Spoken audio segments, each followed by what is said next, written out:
नमस्कार मंडळी, शानदार मराठी रेसिपीमध्ये सर्व खवय्यांचे खूप खूप मनापासून स्वागत आहे। तर आज मी तुम्हाला गहू पिठाची लाल आंबोळी बनवून दाखवणार आहे। ना दही वापरायचं, ना इनो वापरायचं, ना बेकिंग पावडर वापरायचा, ना बेकिंग सोडा वापरायचा, कोणताही फूड कलर न वापरता, अगदी लाल तिखट सुद्धा न वापरता ही रेसिपी कशी तयार होते ते तुम्हाला आज मी दाखवणार आहे। व्हिडिओ पूर्ण पहा तरच तुम्हाला समजेल ही मऊ लुसलुशीत जाळीदार आंबोळी कशी तयार होते आणि दिसायला जितकी सुंदर दिसते तितकीच खाण्यासाठी भन्नाट लागते। एक मोठंसं भांडं घ्यायचं आहे आणि ह्या भांड्यामध्ये एक मोठी वाटी गव्हाचं पीठ घ्यायचं आहे। हे गव्हाचं पीठ मी चाळून घेतलेलं नाही, कोंडा असणं महत्त्वाचं आहे। शरीराला कोंडा सुद्धा जास्त फायदेशीर आहे। आणि ही वाटी मी कपाच्या मापाप्रमाणे सेट करून ठेवलेली आहे। वजनी प्रमाणामध्ये 200 ग्राम इतकं गव्हाचं पीठ आहे। आता ह्याच वाटीने आपल्याला अर्धी वाटी रवा घ्यायचा आहे। इथे मी बारीक रवा घेतलेला आहे, तुम्ही जाड रवा घेतला तरी काही हरकत नाही। वजनी प्रमाणामध्ये 100 ग्राम रवा आहे। 200 ग्राम गव्हाच्या पिठासाठी आपल्याला त्याच्या अर्ध्या प्रमाणामध्ये रवा पाहिजे। आता इथे अगोदर आपल्याला मीठ नाही वापरायचं आहे। आता ज्या वाटीने मी दोन्ही जिन्नसांचं माप मोजून घेतलेलं आहे त्याच वाटीने अगोदर आपल्याला 1 वाटी पाणी घ्यायचं आहे। अगोदरच जास्त पाणी वापरायचं नाही, थोडं थोडं पाणी वापरून आपल्याला मीडियम कन्सिस्टन्सीमध्ये ह्याचं बॅटर बनवायचं आहे। आता इथे आणखीन 1 वाटी पाणी लागणार आहे, ही झाली दुसरी वाटी। असं आपल्याला थोडं थोडं पाणी वापरायचं आहे आणि गाठ्या मोडत मोडत म्हणजे गुठळ्या मोडत मोडत आपल्याला मध्यम कन्सिस्टन्सीमध्ये बॅटर तयार करायचं आहे। मंडळी, तुम्ही माझ्या चॅनलवर पहिल्यांदा आला असाल तर प्लीज माझ्या चॅनलला सबस्क्राईब करा। सबस्क्राईब केल्यानंतर बाजूची घंटी नक्की दाबा, जेणेकरून प्रत्येक व्हिडिओचं नोटिफिकेशन सर्वात अगोदर तुम्हाला भेटेल। आणि ही लाल आंबोळी तुम्ही कुठेतरी पाहिली असेल किंवा बनवली असेल किंवा खाल्ली असेल तर तुमची प्रतिक्रिया मला कमेंट बॉक्समध्ये नक्की कळवा आणि तुम्ही कुठून व्हिडिओ पाहत आहात ते सुद्धा मला कळवा।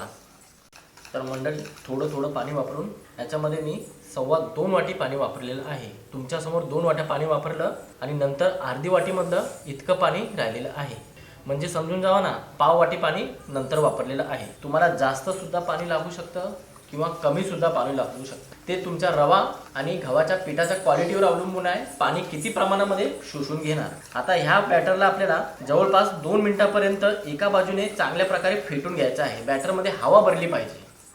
तर मंडळी, 1 ते 2 मिनिटांपर्यंत मस्तपैकी ह्या बॅटरला फेटून घेतलेलं आहे आणि बॅटर एकदम मस्त हलकंफुल झालेलं आहे। आता ह्या आंबोळीसाठी मी ना बेकिंग पावडर वापरणार आहे, ना इनो वापरणार आहे, ना खाण्याचा सोडा वापरणार आहे। मग ह्या आंबोळीला जाळी कशी पडणार आणि मऊ लुसलुशीत कशी होणार, तुम्हाला प्रश्न पडला असेल। काही नाही, एकदम सोपी कृती आहे।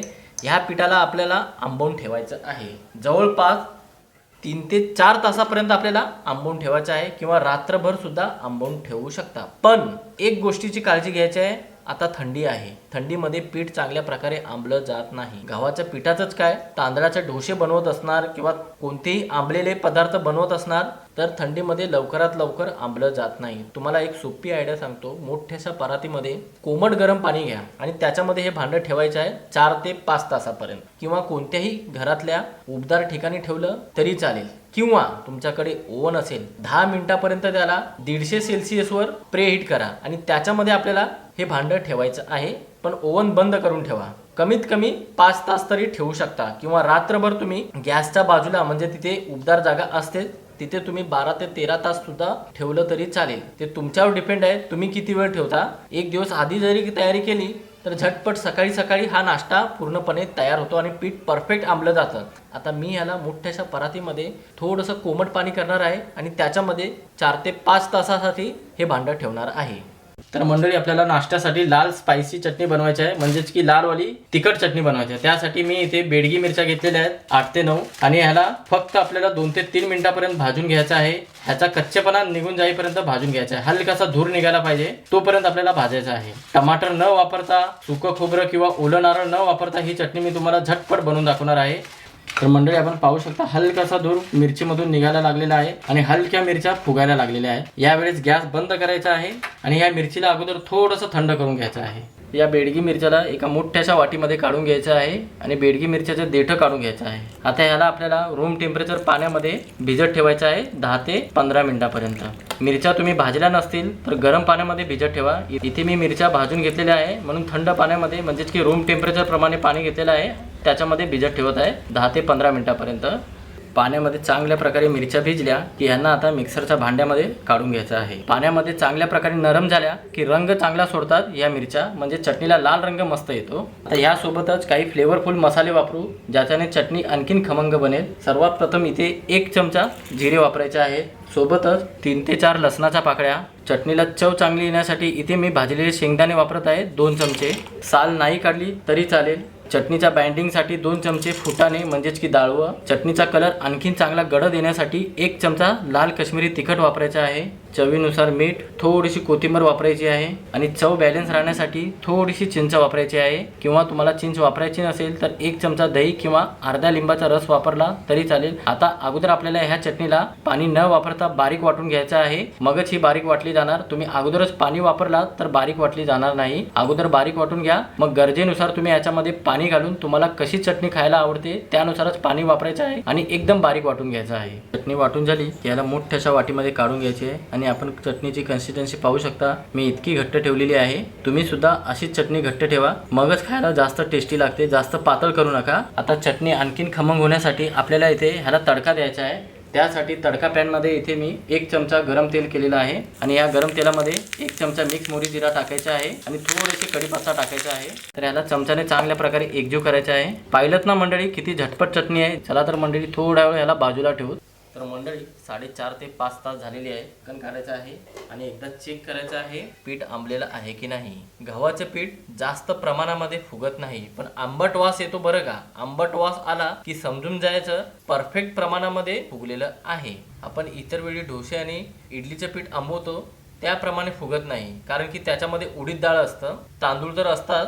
उडीद डाळामुळे जास्त प्रमाणामध्ये फुगतं आणि मेथी दाणे पण असतात, पण हे पीठ असं फुगत नाही। तुम्हाला वाटणारच नाही की हे फुगलेलं आहे। हलकासा घट्टपणा येतो पाहू शकता आणि आंबट वास येतो, जास्तही आंबट वास येत नाही। दह्याचा कसा वास येतो तसा वास येतो। आणि लाल आंबोळी कशी होते ते मी तुम्हाला दाखवणार आहे।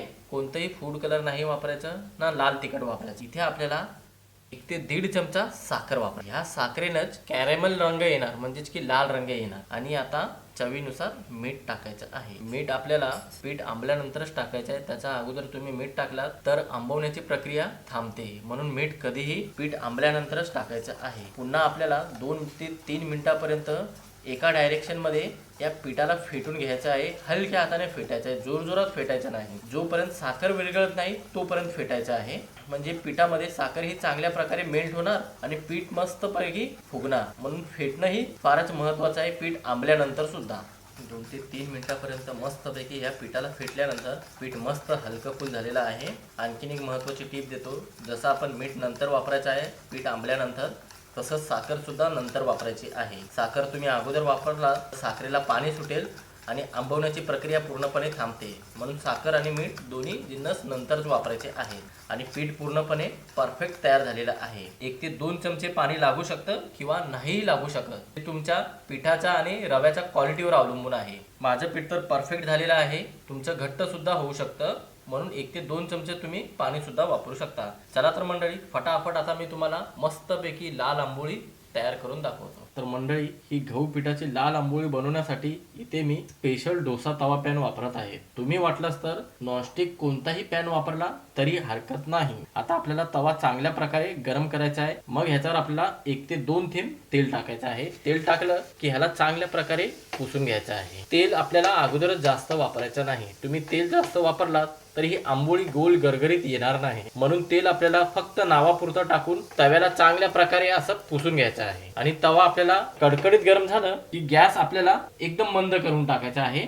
वाटलंच तर जास्त गरम झालं असेल तर थोडंसं पाणी शिपडा आणि ह्याचा टेम्परेचर लो करा। आता ह्याच्यावर आपल्याला 1 ते 1.5 पळ्या बॅटर सोडायचं आहे, बरोबर मध्यभागी बॅटर सोडायचं आहे। आणि तुम्हाला आंबोळी कशी खायला आवडते, मोठी किंवा एकदम नॉर्मल, म्हणजे लहान लहान आंबोळ्या आवडत असेल त्यानुसारच तुम्हाला ह्याच्यावरती बॅटर पसरवायचं आहे आणि वाट पाहायची आहे वरतून जाळी पडेपर्यंत आणि बॅटर सुकेपर्यंत। मी तुम्हाला झूम करून दाखवतो, पाहू शकता काय मस्त जाळी पडत आहे। ना बेकिंग पावडर, ना इनो, ना खाण्याचा सोडा। अशा पद्धतीने तुम्ही पीठ आंबवणार तरच ही परफेक्ट अशी आंबोळी बनणार। साखर का वापरायची आहे ते तर तुम्हाला सांगितलेलं आहे, टेन्शन अजिबात घ्यायचं नाही। साखरेने गोड होणार नाही, चव सुद्धा बॅलन्स होते। एकदा ह्या पद्धतीने तुम्ही पीठ आंबवून बघा, परफेक्ट असं पीठ बनणार थंडीमध्ये पण. तुम्हाला पीठ कसं आंबवायचं आहे ते सुद्धा सांगितलेलं आहे.